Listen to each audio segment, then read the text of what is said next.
Assalamualaikum warahmatullahi wabarakatuh. Teman-teman yang berbahagia, pada kesempatan kali ini kita akan membahas terkait dengan fikih munakah. Bagaimana Islam memberikan pandangan terkait dengan pernikahan. Agama Islam melihat bahwa pernikahan merupakan sesuatu yang luhur, sakral, dan bermakna ibadah kepada Allah karena mengikuti sunnah Rasulullah SAW dilaksanakan atas dasar keikhlasan, tanggung jawab, dan mengikuti ketentuan-ketentuan hukum yang harus dilaksanakan. Oleh karena itu, di dalam proses pernikahan ada beberapa hal yang perlu diperhatikan sehingga pernikahan yang kita laksanakan adalah pernikahan yang sah menurut ajaran agama Islam, sekaligus sah menurut hukum peraturan perundang-undangan yang ada di Indonesia. Oleh karena itu, sebelum masuk ke fikih munakahah, kita bisa melihat apa definisi daripada pernikahan. Para ulama memberikan definisi terkait dengan pernikahan yang antar ulama satu dengan ulama yang lain ada satu perbedaan.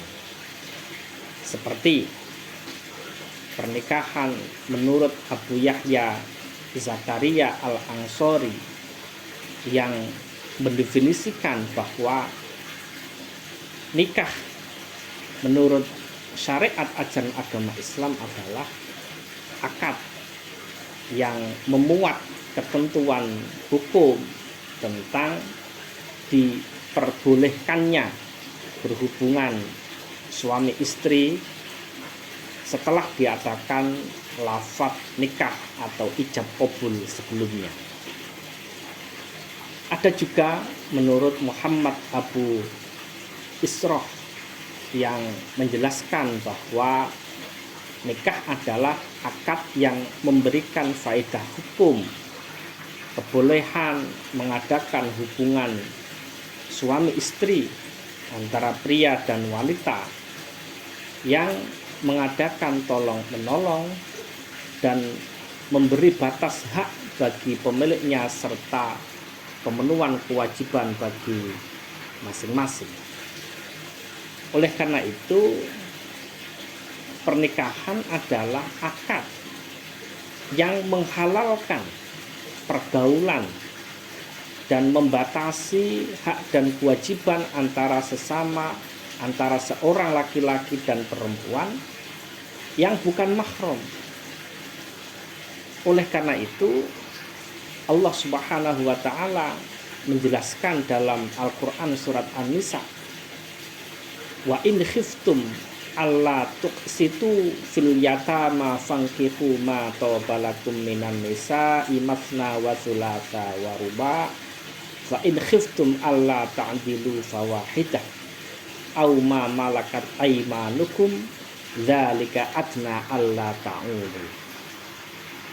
Oleh karena itu, pernikahan karena sesuatu yang begitu sangat mulia di hadapan Allah Subhanahu wa ta'ala. Bahkan di dalam Al-Quran surat An-Nur ayat 32, Allah juga menyebutkan wa ankihul ayyama minkum wassolihina min ibadikum wa imaikum iyakunu fuqara'a yughnihimullahu min fadlih wallahu wasi'un alim.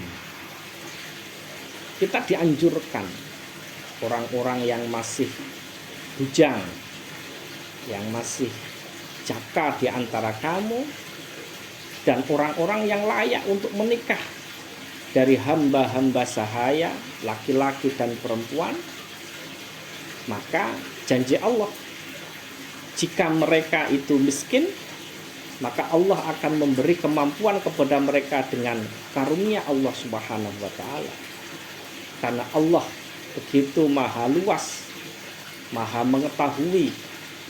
Oleh karena itu, yakinlah bahwa orang yang menikah itu pasti akan diberi jalan oleh Allah Subhanahu wa ta'ala.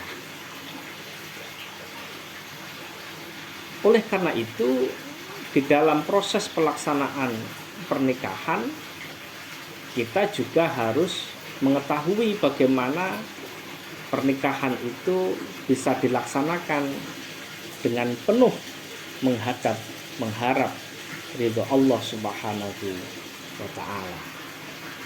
Selain itu, ketika kita melaksanakan akad nikah, perlu diketahui terkait dengan rukun dan syarat daripada pernikahan. Jumhur ulama sepakat bahwa rukun perkawinan itu yang pertama adanya calon mempelai pengantin pria. Yang nomor dua, adanya calon mempelai pengantin wanita.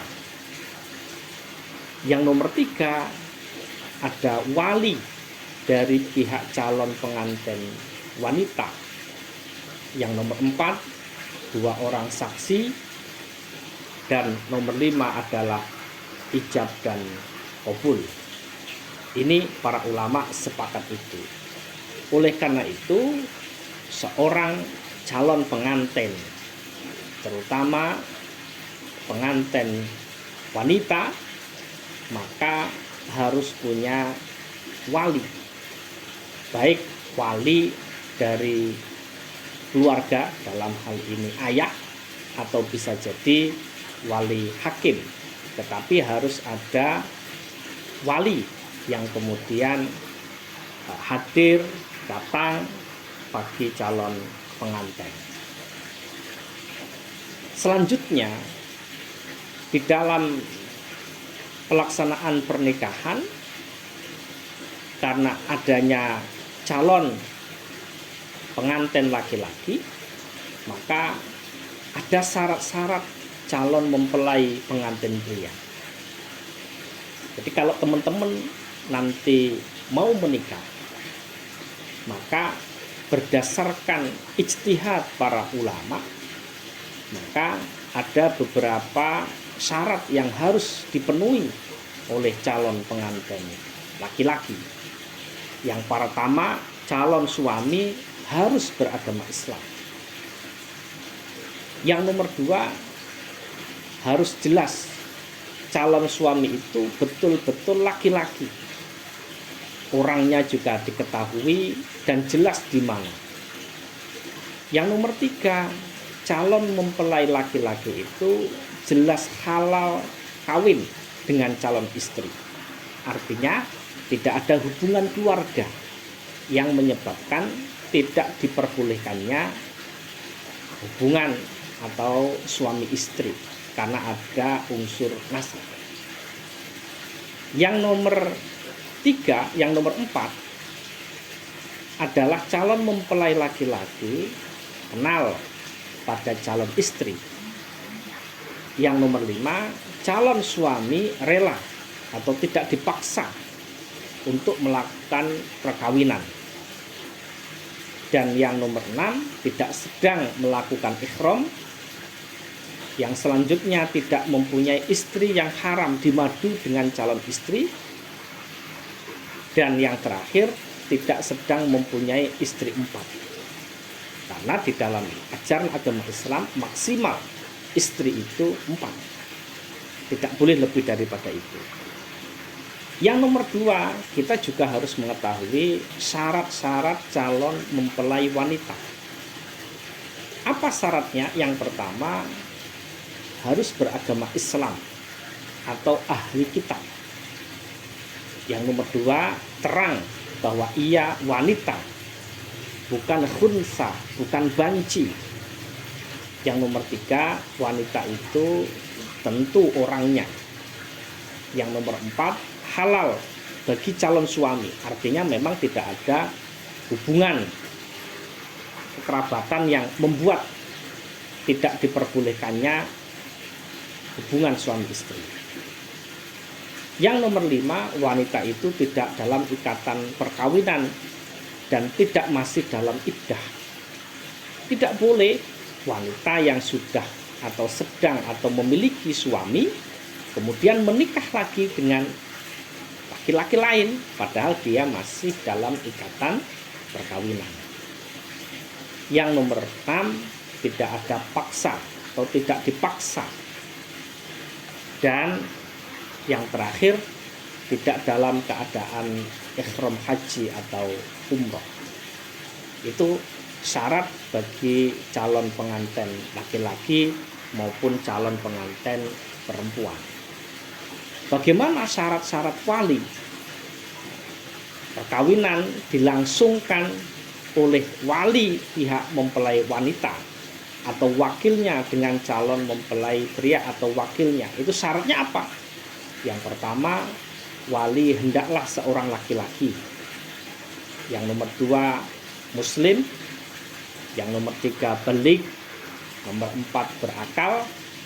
Dan nomor 5 adalah adil, artinya tidak fasik. Bagaimana syarat saksi yang menghadiri akad nikah?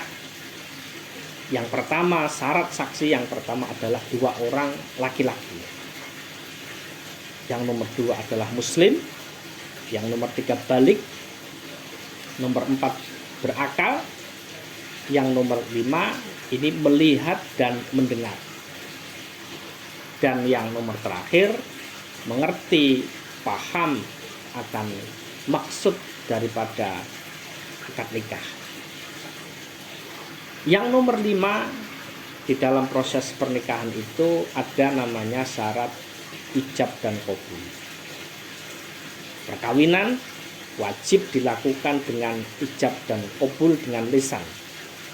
Dan inilah yang kemudian disebut dengan akad nikah atau ikatan atau perjanjian perkawinan. Bagi orang yang bisu, ya, sah perkawinannya dengan isyarat tangan atau kepala yang bisa dipahami. Ya, oleh karena itu ijab dilakukan pihak wali mempelai perempuan atau walinya, sedangkan qabul itu dilakukan oleh mempelai laki-laki atau wakilnya. Contoh, bagi seorang wali si perempuan, misalnya saya nikahkan anak saya yang bernama si A kepadamu dengan mahar sebuah apa gitu, itu namanya ijab. Nah, qabul ini adalah penerimaan dari pihak suami dengan ucapannya, saya terima nikahnya anak bapak yang bernama si A dengan mahar sebuah apa. Ya, ini yang kemudian disebut dengan ijab qabul. Oleh karena itu, kalau kita melihat bagaimana tujuan daripada pernikahan, maka ada beberapa hal yang perlu kita laksanakan, kita pahami, kita mengerti. Yang pertama, tujuan daripada pernikahan adalah melaksanakan anjuran Rasulullah Shallallahu Alaihi Wasallam. An-nikahu sunnati, faman raghiba an sunnati falaisa minni. Kalau kita menjadi bagian daripada umat Rasulullah Shallallahu Alaihi Wasallam, maka Rasulullah menganjurkan kepada kita untuk menikah. An-nikahu sunnati. Maka pernikahan menjadi salah satu ibadah yang bisa kita laksanakan. Yang nomor 2, niatan atau tujuan daripada pernikahan adalah memperbanyak keturunan umat. Bagaimana kemudian kita dianjurkan ketika menikah juga akan mendapatkan keturunan yang sah dari hasil pernikahan kita. Yang ketiga, menjaga kemaluan kita dan kemaluan istri, menundukkan pandangan dan pandangan istri dari yang haram. Ini adalah tujuan-tujuan daripada pernikahan. Bagaimana hikmah daripada pernikahan? Yang pertama, hikmah daripada pernikahan adalah mampu melindungi, melestarikan, membela perempuan dari bahaya. Yang nomor 2, menjaga kemurnian silsilah tetap utuh dan terjaga. Sehingga jelas kalau kita punya keturunan ini adalah anaknya siapa. Yang nomor 3, menghindari konflik. Yang nomor 4, pemeliharaan dan menjaga harta benda. Yang nomor 5 adalah memupuk dan membela nafsu kebinatangan. Yang nomor 6, menjadikan kehidupan keluarga kita itu menjadi kehidupan yang sakinah, damai, yang kemudian kita termasuk bagian daripada keluarga yang maslahah. Oleh karena itu, ada beberapa perkawinan juga yang dilarang menurut ajaran agama Islam. Apa itu?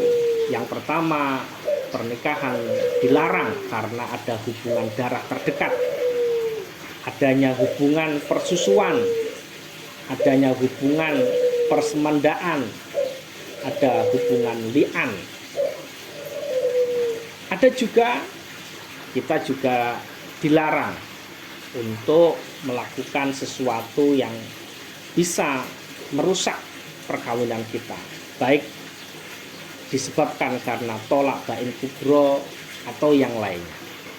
Oleh karena itu, maka di dalam pelaksanaan pernikahan kita tetap harus menjaga agar supaya keluarga yang nanti kita jalin menjadi keluarga yang sakinah, mawaddah, warahmah. Terima kasih. Kurang lebihnya mohon maaf. Wassalamualaikum warahmatullahi wabarakatuh.